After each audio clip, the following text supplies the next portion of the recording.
السلام علیکم ورحمۃ اللہ وبرکاتہ۔ دوستوں، آپ حضرات کے سامنے قدرتی طور پر بارش کے جو مراحل ہوتے ہیں ان مراحل کو عربی کے اندر کیا کیا کہتے ہیں، ان سبھی مراحل کے عربی میں کیا کیا نام ہیں۔ تو جب بارش اس طرح ہو کہ مردہ زمین میں جان پڑ جائے تو اس بارش کو حیا کہتے ہیں، اس بارش کو حیا کہتے ہیں۔ اور جب قحط سالی اور ضرورت کے بعد بارش ہو تو وہ غیث ہے، اس کو غیثن کہتے ہیں۔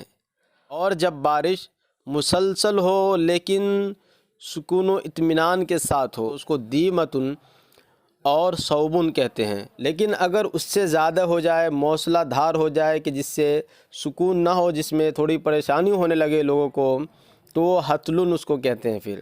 اور جب اس سے بھی اور مزید بڑھ جائے، جو پریشانی بن جائے، تو اس کے لیے یعنی موصلہ دھار زیادہ ہی بارش ہونے لگے تو اس کو حتان اور تحتان لفظ استعمال کرتے ہیں۔